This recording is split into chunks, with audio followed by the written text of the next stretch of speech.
দুর্নীতি সংক্রান্ত অভিযোগের পরিপ্রেক্ষিতে সিবিআই হানা বর্ধমানের বিশিষ্ট চিকিৎসক তপন কুমার জানার বাড়িতে। স্থানীয় সূত্রে জানা গেছে, শনিবার রাত্রি 11টা নাগাদ সিবিআই এর 8 জনের একটি দল শহর বর্ধমানের মিঠাপুকুর হাতিশাল এলাকায় ডাক্তার তপন কুমার জানার বাড়িতে তল্লাশি চালায়। রবিবার সকাল 7:30 পর্যন্ত চলে এই অভিযান। যদিও চিকিৎসক বাড়িতে ছিলেন না, তার স্ত্রী বাড়িতে ছিলেন। চিকিৎসকের বাড়ি থেকে নগদ প্রায় 24 লক্ষ টাকা, হিরে, সোনার বহু গয়না, মূল্যবান রত্ন এবং জমি সংক্রান্ত একাধিক নথি উদ্ধার করে নিয়ে যায় সিবিআই। পাশাপাশি কম্পিউটারে হার্ড ডিস্ক ও বেশ কিছু নথি নিয়ে যায় সিবিআই আধিকারিকরা।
হাতিশাল মোড়, হসপিটাল রোড। হাতিশাল মোড়, হাতিশাল মোড়, হসপিটাল রোড। এখানে তপন কুমার জানা। টিকে জানার বাড়িতে এরকম একটা দুর্ঘটনা ঘটে গেছে। আমি সকালবেলা ঘুম থেকে উঠে দোকান খুলতে আসার সময় আমি শুনলাম যে এরকম ব্যাপার, কিডনি পাচার না কিছু হয়েছে।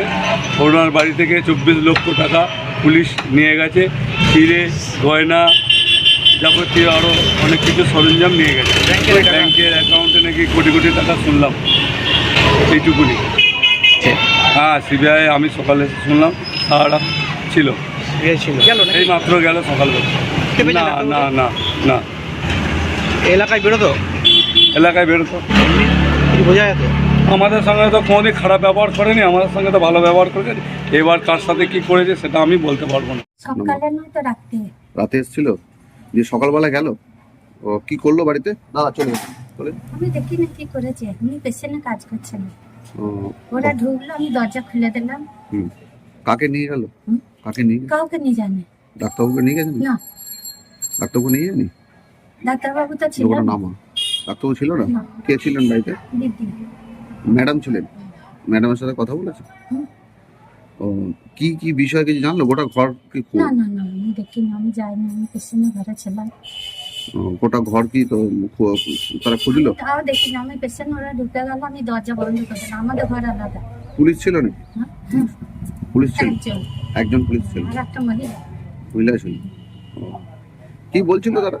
কিছুই বলে না, বলেন? শুধু বললো যে ডাক্তারবাবু আছে, আমার নাম নেই। দিয়ে তারপর 8:30 ধরে ছিল ভিতরে? হুম। দিয়ে তারপর ও তো সকালে বেরিয়ে গেল।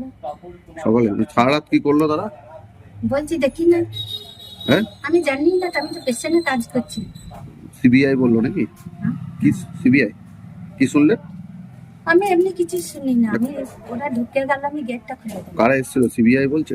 একজন পুলিশ এসেছিল, আর কে এসেছিল আমি ওকে চিনি। আচ্ছা আচ্ছা, মানে কি সিবিআই? সিবিআই না কি আমি তাও জানি না। আপনাদের কেন এসেছিল কি জানতে পারেন? কেন জামা পরে এসেছিল সব। কেন বা কি কি না, গোটা ঘরে কি কেউ খোঁজাখুঁজি করলো? দাদা আমি তাও জানি না। আমি তোমার ওই সকালে একটু পরে 9টায় বেরিয়ে যাই, আবার সন্ধ্যে 6টায় আসি। এবার আমি ঠিক কি আছে, করে আমিও জানবো কার পড়বো, ঘরে কি পড়ার হচ্ছে?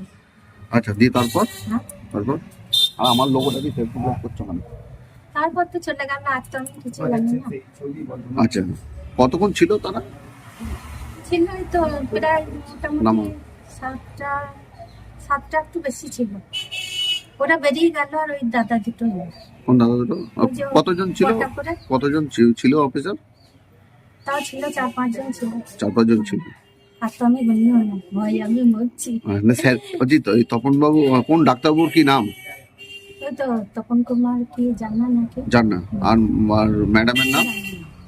কোন ডাক্তার এনি? কি কি কি আমি তাও জানি না দাদা, আমরা পেটে দেয়। এখানে কি পেশেন্ট দেখেন? হ্যাঁ। ও, মানে হঠাৎ করে কালকে রাতে ঢোকেন, কাল রাত থেকে সকাল অবধি ছিল, যে পুলিশের আধিকারিকরা ছিল তাদের সঙ্গে নাকি? ও, মানে বাড়িতে কি ঘরগুলো খুঁজছিল? আমি গিয়ে দেখাছি। তোর বলুন, কি নাম আপনার বললেন? আমার নাম শিখা মাঝি। ঠিক আছে।